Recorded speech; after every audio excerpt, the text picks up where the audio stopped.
नमस्कार मित्रों, स्वागत करता हूं मैं आपका आपके अपने YouTube channel Ajit Ranjan official में। मित्रों, मैं आपका दोस्त एडवोकेट अजीत रंजन लेकर आया हूं आपके समक्ष कानून से जुड़ी कुछ रोचक और ज़रूरी जानकारी। मित्रों, पिछले वीडियो में मैंने आपको प्राइवेट जॉब में होने वाली समस्याओं, उनका लीगल उपचार या उनकी कानूनी उपचार के बारे में बताया था।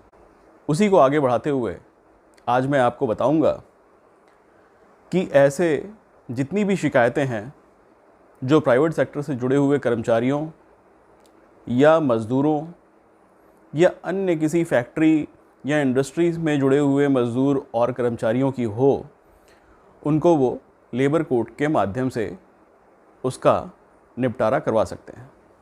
आज हम बात करेंगे कि लेबर कोर्ट क्या है। मित्रों, लेबर कोर्ट सरकार के द्वारा कर्मचारियों के कल्याण के लिए और मज़दूरों के कल्याण के लिए उन पर हो रहे शोषण व अत्याचार या उनके काम में होने वाली अनियमितता जो कि उनके मैनेजमेंट या मालिकों के द्वारा की जाती है, ऐसी शिकायतों को निपटाने के लिए लेबर कोर्ट की स्थापना की गई है। लेबर कोर्ट में लेबर कमिश्नर होते हैं जिनके समक्ष कर्मचारी या मज़दूर अपनी शिकायत प्रस्तुत कर सकते हैं और अपने अधिकारों को पुनर्स्थापित करवा सकते हैं। लेबर कोर्ट हर ज़िले में विद्यमान होते हैं।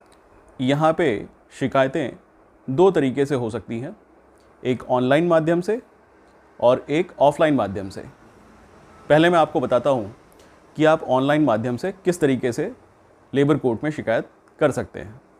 तो मित्रों, आप जिस भी राज्य के हों, उस राज्य में लेबर डिपार्टमेंट होगा, उनकी साइट होगी। जैसे मैं उत्तर प्रदेश में हूँ तो उत्तर प्रदेश लेबर डिपार्टमेंट की एक साइट है।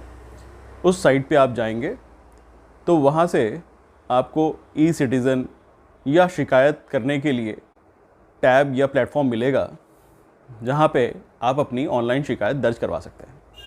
परंतु मित्रों, ऑनलाइन शिकायत दर्ज करवाने के बाद जब भी आपकी शिकायत पर लेबर कमिश्नर संज्ञान लेंगे तो पेशी के दौरान आपको लेबर कमिश्नर के समक्ष उपस्थित होना पड़ेगा। अपने ऊपर हो रहे अत्याचार और शोषण के संबंधित सारे सबूतों और साक्ष्यों को प्रस्तुत करना पड़ेगा, जिसके बाद ही आपके मैनेजमेंट या आपके मालिकों को नोटिस जारी की जाएगी और उनकी बात रखने का उनको मौका मिलेगा। दोनों पक्षों की बात को रखने के बाद लेबर कमिश्नर उसका अवलोकन कर उस पर निर्णय सुनाएगा और इस निर्णय को अवार्ड कहा जाता है। मित्रों, ये तो ऑनलाइन प्रक्रिया के बारे में मैंने आपको बताया। अभी मैं आपको बताऊंगा कि ऑफलाइन प्रक्रिया क्या है।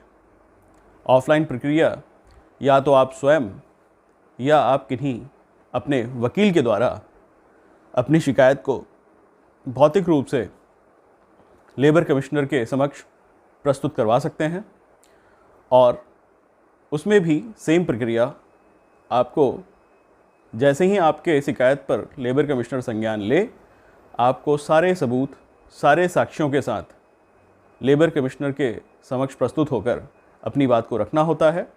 द्वारा वकील या आप खुद अपनी बातों को रख सकते हैं।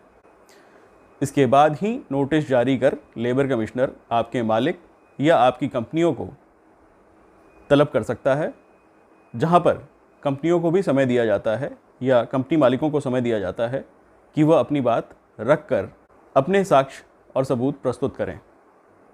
दोनों पक्षों के बातों पर अवलोकन करने के बाद ही निर्णय दिया जाता है। ये दो प्रक्रिया, एक ऑनलाइन और एक ऑफलाइन, परंतु दोनों ही प्रक्रिया में जो कॉमन चीज़ थी वो ये थी कि पेशी के दौरान आपको खुद ही लेबर कमिश्नर के समक्ष प्रस्तुत होना पड़ेगा। आइए अब मैं बताता हूँ कि लेबर कोर्ट की व्यवस्था सरकार ने कैसे की। मित्रों, मजदूर संघ अधिनियम 1926 के तहत लेबर कोर्ट की व्यवस्था की। जैसा कि सर्वविदित है, हम सबको ये पता है कि हमारे संविधान में मज़दूरों और कर्मचारियों के लिए उनके अधिकार और कर्तव्यों के बारे में जिक्र किया गया है। ये कहा गया है कि एक मज़दूर और कर्मचारी जो भी प्राइवेट सेक्टर या किसी भी कंपनी या फैक्ट्री या इंडस्ट्री में काम करते हों, उनको एक सम्मानजनक काम मिलना चाहिए, उनको एक न्यूनतम मजदूरी मिलनी चाहिए। आप